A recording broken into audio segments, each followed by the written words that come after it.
এবার স্টেগোতে গিয়ে আমি হাইট ডেটা যেটা লাস্টে আছে হাইট ডেটা ক্লিক করব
প্রসেসিং ডান। এবারে যে দুটো ফাইল আমার ডাউনলোড করা ছিল, একটা ফটো একটা টেক্সট, তার নিচে দেখবেন একটা বিড়ালের ছবি এসেছে। ওকে করলাম, করালাম, এই দেখুন একটা বিড়ালের ছবি এসেছে। ওটার নাম এটা হচ্ছে স্টেগো ফাইল। এবার এই ছবি আর এই ছবির মধ্যে কোনো ডিফারেন্স দেখতে পাচ্ছেন? আমি এটাকে জুম করছি, কিছু লেখা নেই,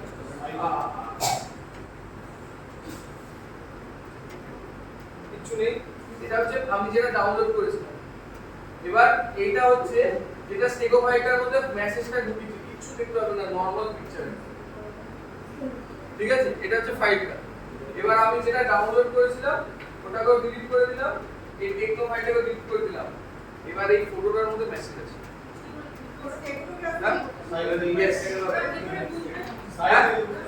এবার আমরা দেখা গেল কমিউনিকেশনের কিছু ফটো পেয়েছি, আমরা ফটোগুলোকে এক্সট্রাক্ট করি। Is there any message? Is there any scope? Is there any view?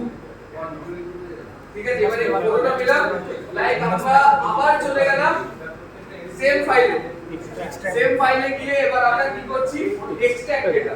তো আমার একটা ফাইলে স্টেগো ফাইল রয়েছে অলরেডি, তো ওই ফাইলে ইনপুট ফাইলে আমি দেখো যে ফটোটা আমি পেলাম, একটা ফটো আছে, বাকি দুটো ডিলিট করছি, মানে স্টেগো ফাইলটা মেসেজ বক্সটাকে পুরো মেসেজটা উড়িয়ে দিচ্ছি। সেই মেসেজটা যে এক্সট্রাক্ট করব ডেস্কটপে সেভ হয়ে যাবে। এবার আউটপুট স্টেগো ফাইলটা কোথায় সেভ করব সেটা চাইছে, সেটা আমি ডেস্কটপে ওপেন করে দিলাম। নরমালি পাথটা সেভের পাথটা দিচ্ছি হচ্ছে OneDrive/desktop নরমাল। এবার জাস্ট এক্সট্রাক্ট করলে যদি ফটোর মধ্যে কোনো ক্লু থাকে এই যে বেরিয়ে গেছে এবং টেক্সট ফাইলটা ডেস্কটপে সেভ হয়ে গেছে। আর ওটা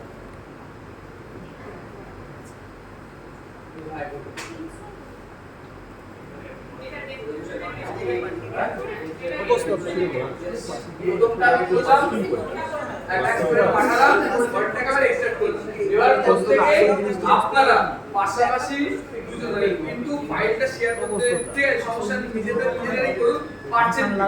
প্রথমে একটা ফটোর মধ্যে একটা মেসেজ ইনপুট করুন, সেই মেসেজটা ইনপুট করার পর সেই স্টেগো ফাইলটা বের করার পর ওই দুটো বের করে দিন, আর মেসেজ ফাইলটা আবার বলবেন, আমি দেখবো যে ওই ফাইল থেকে আবার এক্সট্রাক্ট করছি। ইনপুট করবেন আর এক্সট্রাক্ট করবেন, স্টার্ট। সবকিছু করেন পিডিএফ আপনার যেমন বিএফ ইয়েস পসিবল, কিন্তু টাইম লাগবে, নেট থাকে অনেক স্লো কাজ করবে। টেক্সট ফাইলে তো একদম সব কম কেবিরও কম নেয়, ওই জন্য একদম বলে কুইক প্রসেসে দেখানো সম্ভব, নাহলে আটকে যাবে, ক্লাসে মিট করতে হবে না, সবাই গল্প করতে শুরু করবে। প্রথমে হাই এক্সেপ্ট করলে এই মাউস বলে আছে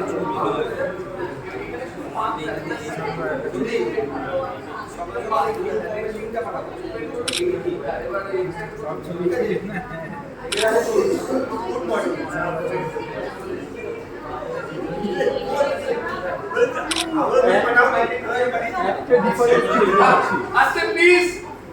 একটা ডিফারেন্স দেখতে পাচ্ছি, যেটা স্টেগো ফাইল আগেটা যেমন ডট জেপিজি ডট পিএমপি আসবে, হ্যাঁ ওইটার এক্সটেনশনটা আলাদা। এবার আপনি কি করে বুঝবেন ওরা আপনি তো দুটো জায়গায় করে দেখাচ্ছি তাই এটা তো একটা এক একটা এন্ডে হবে। সাপোজ আমি ফোন পেলাম 10টা, আপনি দেখা গেল আপনার কলেজের স্টুডেন্টরা নিজেদের মধ্যে এভাবে কথা বলছে, আপনার নামে খারাপ কথা বলে বেড়াচ্ছে, আপনি 10টা ছবি পেয়েছেন, তার মধ্যে একটা ছবিটা বিএমপি লেখা আছে, আপনি ভাবছেন কি এটা স্টেকও পাইলো তো বিএমপি হিসেবেও সেভ করতে পারেন। আপনাকে যখন ওটা এক্সটেন্ড করে আপনি তো জানেন না আপনি কতগুলো জেপিটি করেছেন না বিএমপি করেছেন, বুঝতে পারবেন আপনি ওয়ান ওয়ে দেখতে পাবেন। আমি কোন ওয়ে দেখেছি বলে আপনি ওটা বলছেন ডিফারেন্ট। আসবে আমি সবার কাছে একবার চেষ্টা করুন না, ভুল হলে আমি আসবো একদম। অভি মেসেজটা কিছু লিখেছো তো অর্ডার নেক্সট আওয়াজ কম করে হ্যাঁ এই বলুন আস্তে কথা বলবেন আস্তে ঠান্ডা মাথায় করুন। আচ্ছা একটু আস্তে। কার আচ্ছা মেসেজটা কি নোটপ্যাডে লিখতে হবে নাকি ওয়ার্ডে? না নোটপ্যাডে না, ওখানে গিয়ে একটা টেক্সট ফাইল বানান। সব কিছুতেই করার সময় টেক্সট ফাইলে জলদি হবে, বাকিগুলোতে আটকে আটকে নিতে পারবে। হ্যাঁ এটা যেহেতু ফ্রি ভার্সন কিন্তু আমাদের পেয়ে গেছে। হ্যাঁ টেক্সট ডকুমেন্ট ওর মধ্যে মেসেজ থাকবে। গাড়ি করে